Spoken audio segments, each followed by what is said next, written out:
तो कंफ्यूजन तो कुछ पढ़ लिया होगा, थोड़ा बहुत जानते होंगे। सर मतलब लेट से क्लास कर रहे थे और वीडियो बच्चे का देख रहे हैं और पूरा भी कंप्लीट नहीं हो पाया है, पीछे से पढ़ रहे हैं। अच्छा अच्छा, ठीक है। हम आपको आज प्रीएम्बल के बारे में बताएंगे। सुनिए, ठीक है। अब प्रीएम्बल के बारे में बात करते हैं। प्रीएम्बल का इंग्लिश में तो प्रीएम्बल कहते हैं, हिंदी में क्या कहेंगे? प्रस्तावना या उद्देशिका। ठीक है। अब प्रस्तावना उद्देशिका का मतलब क्या होता है, इसका सबसे पहले हम इसको 3-4 भागों में बांटेंगे। इसका मतलब क्या होता है, ये क्यों लिखी गई, मतलब प्रीएम्बल को वास्तव में लिखा क्यों जाता है? जब हमें एक्ट्स लिखने हैं, हमें धारा तो आगे मिलती है, लेकिन प्रीएम्बल क्यों नहीं बनाया जाता है? हमको वास्तव में देखा जाए ध्यान से तो सेक्शंस तो पढ़ने होते हैं, लेकिन हर एक एक्ट में प्रीएम्बल जरूर लिखा होता है। ठीक। अब जैसे आप मान लीजिए आपने एडमिशन लिया यहाँ पे, आप सबसे पहले आए होंगे, काउंटर में बात किए होंगे, तो आपको प्रोस्पेक्टस मिला होगा। प्रोस्पेक्टस में क्या होता है, आप एलएलबी करेंगे, कैसे कैसे करेंगे, फीस क्या होगी, उसके बारे में पूरा बताया होता है ना। तो यार आप प्रोस्पेक्टस देख के समझ जाते हैं कि स्कूल क्या है, कैसा है, आप सब कुछ जान सकते हैं। वेबसाइट के थ्रू, फोन नंबर के थ्रू, टीचर्स के पूरा डिटेल दी होती है। तो ऐसे ही प्रीएम्बल होता है, जिसका मुख्य उद्देश्य क्या होता है, हमें आगे क्या पढ़ना है, उन सब चीजों को इसमें समराइज किया जाता है। यानी जो आपने कॉन्स्टिट्यूशन पढ़ा, ये कॉन्स्टिट्यूशन है। लेकिन सबसे पहले हम समझते हैं कि प्रीएम्बल कॉन्स्टिट्यूशन के लिए बना है, यानी कि हमें किसके संबंध में प्रीएम्बल पढ़े देखेंगे, संविधान में क्या क्या चीजें दी गई हैं वो कहाँ मिलेगा हमें, प्रीएम्बल में।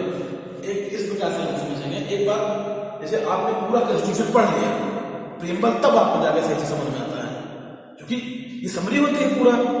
ये तो आगे आपको क्या क्या पढ़ना है ना, आपको शॉर्ट होता जाएगा, ये दिया जाता है, ये होता है, ऐसे ऐसे होता है, तब आपको जाके आगे उसको पूरा डिटेल में लिखा जाता है। जैसे मान लीजिए आप लिखिएगा फ्रीडम, ठीक है, फ्रीडम, फ्रीडम का मतलब क्या हो जाएगा, स्वतंत्रता। अब कैसी स्वतंत्रता दी जाएगी, स्वतंत्रता में कैसी बाधाएं होंगी, कौन कौन से कंडीशंस होंगे, कौन कौन से फॉलो किए जाएंगे, कितने प्रकार की स्वतंत्रता होगी। ठीक है।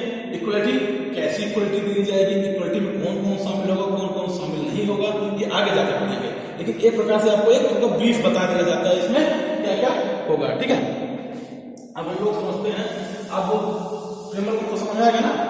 Preamble is the gate of the your any भी एक्ट, आर्टिकल, कोई भी चीज का होगा प्रीएम्बल। ये आपको क्या होता है, जैसे आपने प्रोजेक्ट बनाया है, प्रोजेक्ट आता है, मतलब जैसे मान लीजिए फ्यूचर बनाएंगे, जैसे हम कुछ भी बनाएंगे, किसी लिए प्रोजेक्ट बनाएंगे, उसमें भी प्रस्तावना लिखी जाती है। आज इंटर में लिखा होगा, लिखा जाता है, प्रस्तावना लिखा जाता है। प्रस्तावना क्या होता है, तो यानी कि हमें क्या अंदर क्या देना है, उस चीज का हमें हल्का से बता देते हैं, हमने इसमें से किया है। जैसे मान लीजिए आपने बता दिया, अब कौन से बैकग्राउंड से है, बीएससी क्या है, बीएससी आपका बीए है, मान लीजिए पॉलिटिकल साइंस ले लेते हैं। ठीक है। पॉलिटिकल साइंस में ले लेते हैं लॉ की थ्योरी क्या है, जॉन लॉ की थ्योरी ले लेंगे। तो जॉन लॉ ने क्या क्या बताया, किस किस को लेके बताया, उन्होंने संप्रभुता किसको माना है, इंग्लैंड के उस समय जिस समय वो थे वहां पे परिस्थितियां कैसी थी, वहां के किंग कैसे रूल कर रहे थे। ठीक। ये सब चीजों के हम लेकर चलेंगे, ताकत होगा ब्रीफ बता देंगे। इसी प्रकार से प्रीएम्बल क्या होगा, अपना कॉन्स्टिट्यूशन का एक गेट होता है। एक जैसे आपने देखा एक क्या होता है, ताले की कुंजी, आप ताला लगा हुआ है, ताले खोलेंगे जैसे तभी तो आपको अंदर क्या मिलेगा। इस प्रकार से गेट में क्या लिखा हुआ है प्रीएम्बल, उसी को देखकर हम आगे एक विश्वास होता है कहीं वास्तव में हो क्या सकता है इसके अंदर। ठीक है।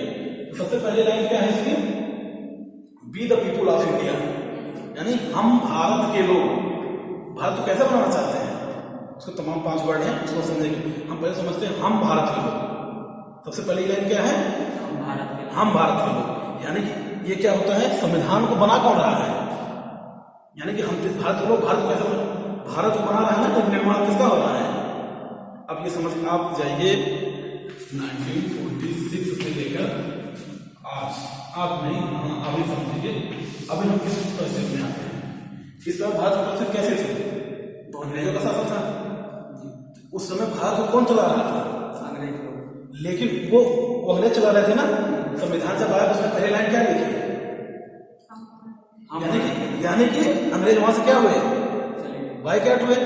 अब देखा जाए तो संविधान को संविधान सभा ने बनाया था ना, लेकिन संविधान सभा ने बनाया था, उन्होंने ये तो नहीं लिखा कि संविधान सभा वाले लोग भारत को कैसे बनाना चाहते हैं। उन्होंने क्या लिखा, कौन बनाना चाहता है भारत को कैसा, भारत सब जितने हैं, गरीब मुखिया जितने भी हैं, बड़े छोटे, चाहे किसी बिल्डिंग का, किसी चाहे वर्ग का, चाहे किसी धर्म का, चाहे किसी समुदाय का, वो कैसे भारत को बनाना चाहते हैं।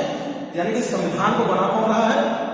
भले आपको संविधान सभा निर्माण कर रही थी, लेकिन कहीं ना कहीं वो जनता की ताकत आ जाती है। यानी कि अभी ना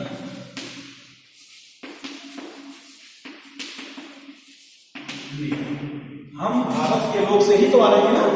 बना कौन रहा है भारत को? हम लोग बना रहे हैं, हर एक व्यक्ति बना रहा है। क्योंकि उस संविधान सभा में गए तो अप्रत्यक्ष रूप से जनता द्वारा निर्वाचित हुए थे, चुने थे, तभी तो गए थे। जैसे बाबा साहब भीमराव अम्बेडकर थे, वो पहले मुंबई से लड़े, वहां से हार गए, फिर उन्होंने पश्चिम बंगाल जाके लड़े, वहां से जीते, तब वो संविधान सभा में आए। ठीक, कहीं ना कहीं उसमें चुनाव था, हमारी आपकी सहमति थी। यानी कि भारत को कौन बना रहा है? हम भारत के लोग। ठीक, अब ये सब दिया कहां से गया है, ये सबसे पहले हम समझेंगे। भाई आपने देखा होगा कॉन्स्टिट्यूशन जो अपना भारत में बना हुआ है, तो वो लिया गया है कई कई जगह से लिया गया है ना, बहुत चीजों से। अब we the people of India कहां से लिया गया है? एक एक कदम आगे बढ़ेंगे। सबसे पहले दिया गया था अमेरिका का कॉन्स्टिट्यूशन। ठीक है, we the people of the united nation. ठीक, कहां से लिया गया था? We the people of the united nation. ये कब? अब यूनाइटेड नेशन आगे लाएंगे, यूएसए का कॉन्स्टिट्यूशन लिखा कब गया? ये लिखा कब गया? यूएसए का कॉन्स्टिट्यूशन लिखा कब गया? 4 मार्च 1789। यानी कि संविधान का बना आपका कहां का? यूएसए का 4 मार्च 1789 को। उस समय विश्व में पहली बार ऐसा हुआ था जहां पर लिखित संविधान बनाया गया था। देखा जाए, इसके पहले डेमोक्रेसी काम कहां कर रही थी? कहां पे? ब्रिटेन में। लेकिन वहां पर कॉन्स्टिट्यूशन आज तक भी तो नहीं है वहां पे। लेकिन लिखित रूप में कॉन्स्टिट्यूशन कहां दिया गया आपको? अमेरिका में। वहां का सबसे पहले क्या लिखा गया? पहली लाइन क्या थी? We the people of the united nation था। अपना तुम्हारा एजेंडा इंडिया आ जाएगा, ये वहां से लिखा गया। फिर यहां से फिर क्या हुआ? वहां पे आया ये we the people of the USA था, यूनाइटेड नेशन आया। जो यूनियन चार्टर बना, यूनियन चार्टर का बना 1945 के आसपास बनना शुरू हुआ, वहां से कंप्लीट हुआ। तो वहां का यूनियन चार्टर बना, तो वो यूनियन चार्टर में भी क्या था? वो we the people of the united nation. यानी कि अपना कहां से लिया गया? We the people of India USA से लिया गया है। यूएसए से किसमें आया? यूनियन चार्टर में आया। यूनियन चार्टर से हमने कहां से लिया? अपना संविधान बनाने लगे तब लिया। यानी कि संविधान की संप्रभुता, संप्रभुता कहने का स्रोत, सोर्स क्या है संविधान का? कौन क्या होगा? संविधान का सोर्स हम भारत के लोग, हम ही होंगे। ठीक, एक लाइन लेकर चलेगा आराम से। ठीक है, we the people of India. यानी कि कौन बना रहा है भारत को? अब यहां देखिए, we the people of the, यहां पे देखो शब्दों को कैसे हेरफेर होता है। वी द पीपल, एक पीपल लिखा गया है, वी द पीपल जो लिखा गया है, यहां पे हम कई चीज डाल सकते थे। उस समय चाहते तो बहुत चीजें डाल सकते थे। We the people of the Hindu ideology, तब क्या हो जाता? सिर्फ हिंदू हो जाता और किसी का नहीं होता। ठीक, यहाँ पे कई चीजें डाल सकते हैं। We the people of the किसी एक बार का डाल देते हैं, लेकिन हमने क्या डाला? यानी कि संविधान निर्माताओं ने क्या डाला? We the people of the India. Bharat का हर एक व्यक्ति उस संविधान का स्रोत माना जाएगा, जिस संविधान को आज हम पालन करते हैं, जिससे हमारा देश चल रहा है। ठीक है, इलाज समझ में आ गया ना? इसका एक लिख लीजिए, समझ जो भी समझ में जाए। ठीक है,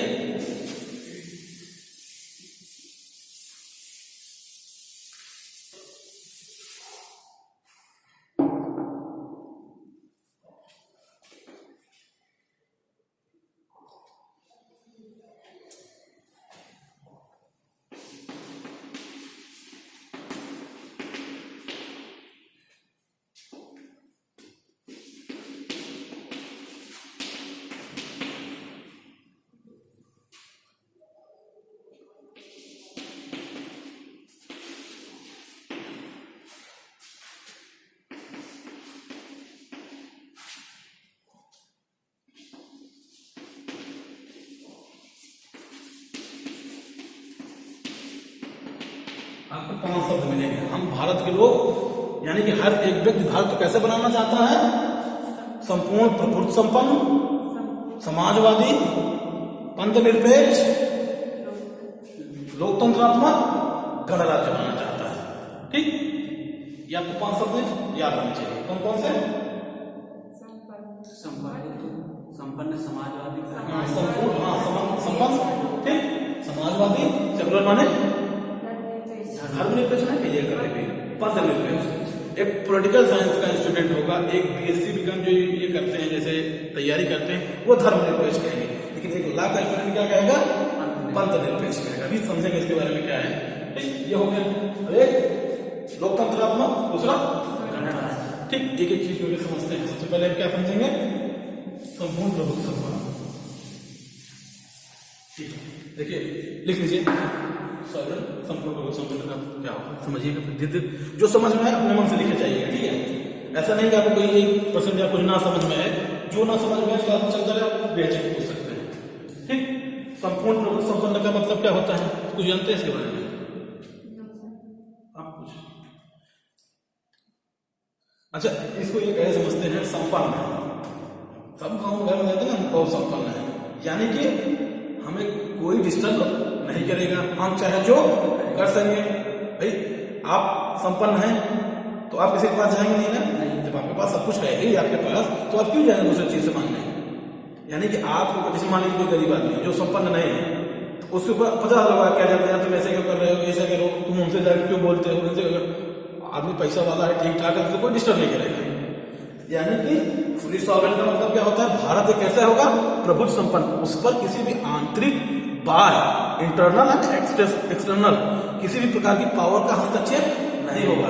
भारत चाहे जिसके साथ संबंध बनाए, चाहे जिसके साथ संबंध बिगाड़े, ये भारत के का खुद का निर्णय होगा, ना कि किसी दूसरी शक्तियों का निर्णय होगा। देखा, जैसे कि आपने देखा होगा कोई स्टेट होते हैं हाफ होते हैं, जैसे अब वियतनाम का मैंने सुने होंगे, वियतनाम में जो भारत वाले भी ये कर रहे हैं, अमेरिका वो कर रहा है, तो चाइना वो भी हो रहा है, यानी कि वो वियतनाम क्या है? Fully sovereign. कहाँ फुली सॉवरेन होगा ना, सॉवरेन है ही नहीं, उसके साथ आप संबंध नहीं बना सकते हैं। भारत पाकिस्तान के साथ क्या संबंध बनाता है, भारत नेपाल के साथ संबंध बनाता है, वो भारत का संबंध है। भारत अपने आप में क्या है? संपूर्ण संपन्न है, फुली सॉवरेन है, उसका कोई हस्तक्षेप नहीं होगा। तो मैं प्रभुत्व संपन्न का लिखिए, इसमें क्या हो जाएगा? भारत पर किसी भी आंतरिक या बाह्य रूप से उसकी कार्य विधि में, कार्य प्रणाली पे कोई भी हस्तक्षेप नहीं करेगा, कोई भी शक्ति।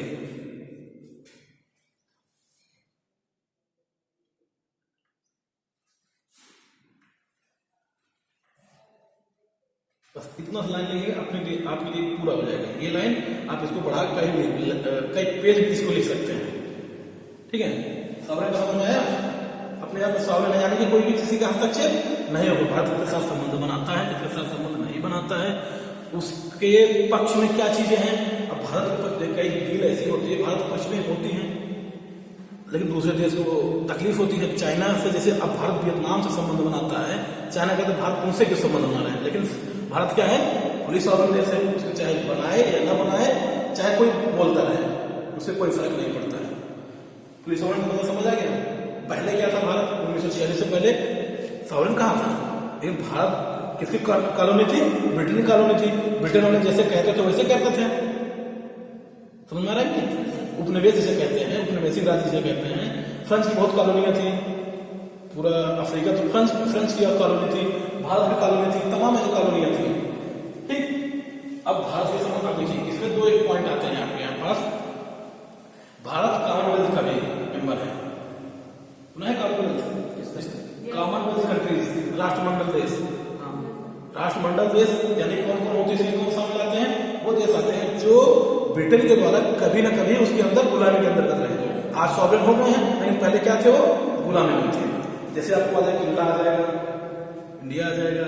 इंडिया तो बहुत एशिया तो बहुत सारे राज्य है, ठीक है। तो यानी कि कहीं ना कहीं कॉमनवेल्थ का है, इसलिए बहुत लोग कहते हैं कभी भारत स्वतंत्र से हुआ है, तो अभी कॉमनवेल्थ का है। कॉमनवेल्थ का राजा कौन कहा जाता है? राजा यानी कि कॉमनवेल्थ का लीडर कौन है? ब्रिटेन है। लेकिन भारत ने इसे अपने मन से चुना है, जब चाहे उसे छोड़ सकता है, जब तक चाहे उसमें बना रह सकता है। यही क्या बताता है आपको? सॉवरेनिटी यही निर्धारित करता है, ठीक। अब भारत इसका मेंबर है यूनाइटेड नेशन का भी, कहते नहीं यूनाइटेड नेशन का मेंबर है, फिर कैसे भारत सॉवरेन हो सकता है? इसमें भी है, भारत जब तक चाहे उसमें बना रह सकता है, ये भारत के ऊपर निर्णय करेगा। तो चाहे जब तक चाहे बना रहे, जब तक चाहे उसमें ना बना रहे। बात समझ में आ रही है? यानी किसका निर्णय होगा? जो प्रभु संपन्न होगा उसी का निर्णय माना जाएगा। तभी तो आप माना जाएगा प्रभु संपन्न है। आप जिसके घर चाहे चले जाएं, आप जिसके घर चाहे चले जाएं, आप पे कोई रोक टोक नहीं, यानी कि आप क्या है? फ्री है पूरी तरह से, आप पे कोई रोक टोक नहीं है। ठीक है, सॉवरेन तो समझ में आ गया? ठीक है, इस चीज समझ आएगा ना। दूसरा क्या शब्द है? दूसरा शब्द सोशलिस्ट, यानी कि सम्मान। समाजवादी का मतलब जानते हैं कुछ? हम लोग समाजवादी पार्टी, समाजवादी दुनिया, तमाम समाजवादी नाम से चलते रहते हैं। सोशलिस्ट का मतलब ये होता है, सोशलिस्ट सोशल से बना हुआ है। ठीक है, देखिए समझते हैं। भारत में आपने इकोनॉमिक तो समझी होगी, पढ़ी होगी थोड़ी बहुत ना। भारत इकोनॉमिक, जैसे भारतीय अर्थव्यवस्था कैसी है? बचपन से मिश्रित अर्थव्यवस्था है ना। देखिए समाजवादी का मतलब क्या होता है? सरकार द्वारा बड़े विभिन्न, जिसमें बड़े बड़े ग्रांट्स हैं, बड़े बड़ी चीजें हैं, तो किसका अधिकार होना चाहिए? सरकार का। सरकार का अधिकार होना चाहिए, सरकार उसे संचालित करते रहे, इसी से समाजवाद निकलता है। देखिएगा, यानी कि ज्यादा चीजें प्राइवेट हो जाएंगी तो आपको सरकारी नौकरी मिलेगी? आपकी जरूरी नहीं, जब आपको चाहे निकाल दे, जब चाहे आपको रखें, आप चाहे 20 घंटे काम करें, आप नहीं बोल सकते हैं। लेकिन तभी तो कहते हैं समाजवाद होना आवश्यक है।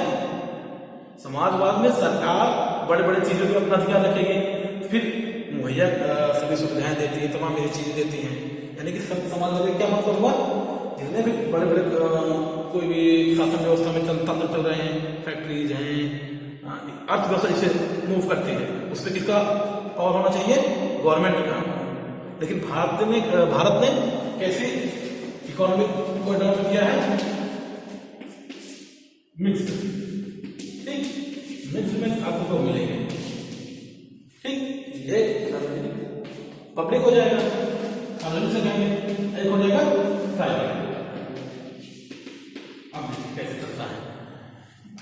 अब जब भारत आजाद हुआ, ठीक है, तब वो कैसी पॉलिसी को अडॉप्ट करता? पूरी प्राइवेट बना देता, तो उसके पास इतनी अर्थव्यवस्था नहीं थी कि उसको चलाए को, तब तो भारत ऐसे से बढ़ जाता। क्योंकि जब भारत आजाद हुआ था तो उसमें देखेंगे आप बहुत सारे राज्य स्टेट थे। आप आर्टिकल फर्स्ट पढ़ेंगे, India shall be union of India. ठीक है, Bharat that is India shall be union of states, यानी कि विभिन्न राज्यों से मिलकर, विभिन्न संघों से मिलकर क्या ये किसका निर्माण हुआ है? इंडिया का निर्माण हुआ है। यानी कि विभिन्न राज्य थे और सब राज्य में अलग अलग संस्कृति, अलग सा रहा सहन, तभी तो हमारा समाज इतना बड़ा हो गया। अब अलग अलग वहां की खान पान, रहने की व्यवस्था, आर्थिक विभिन्नताएं अलग अलग होंगी। तो हमने क्या किया? सबसे पहले वहां पे कम्युनिस्ट शासन अपनाया, कम्युनिस्ट पॉलिसी अपनाया। कम्युनिस्ट पॉलिसी अपनाई किसमें? इकोनॉमिक में। 1991 के पहले भारत पे सभी क्या होता था? जितने भी मेन रिसोर्सेज होते थे उसमें पूरा गवर्नमेंट होता था, गवर्नमेंट का हाथ होता था, सब कुछ गवर्नमेंट चलाएगी। हर एक चीज, जितना भी बीमा हुआ, एयरलाइंस में, टेलीफोन हुआ, टीवी हुआ, जितने कम्युनिकेशन सिस्टम हुए, सब किसका हाथ होता था? गवर्नमेंट का। लेकिन 1991 के बाद जो उदारीकरण आया, ग्लोबलाइजेशन आया जिसे कहा जाता है, वो मनमोहन सिंह ने चल किया था, तो उसमें किसका किया गया? प्राइवेट का सेक्टर आने लगा। 1991 के बाद से आपने देखा होगा टीवी आने शुरू हुए, प्राइवेट हुआ, डिस्क केबल आना शुरू हुई, मोबाइल में फोन आना, नेटवर्किंग आना शुरू हुआ। तो इसमें पहले चला आता था, बहुत चीजें ऐसे थी। तो अब इसमें देखिए, जब निकाल पूरा नहीं होना तो होना चाहिए, हल्का होगा, लेकिन सबसे ज्यादा प्रेफरेंस किसका करना चाहिए? पब्लिक में, ना कि प्राइवेट में। अमेरिका की पॉलिसी कैसी है? वहां पे सोशलिस्ट है ही नहीं, वहां इकोनॉमिस्ट कहे जाते हैं सब, वहां सब इकोनॉमिस्ट कहे जाते हैं, प्राइवेट सेक्टर पूरा चलता है सब टोटल, वहां गवर्नमेंट के नाम पे कुछ भी नहीं है। शासनिक अधिकारी से गवर्नमेंट, हाँ वो तो चलेंगे, शासनिक अधिकारी गवर्नमेंट। हाँ, मैक्सिमम जितने भी रहेंगे सब क्या होंगे? वो प्राइवेट बेस पे काम करेंगे। ठीक है, अब यहाँ पे अब सोशलिस्ट में चल रहा है।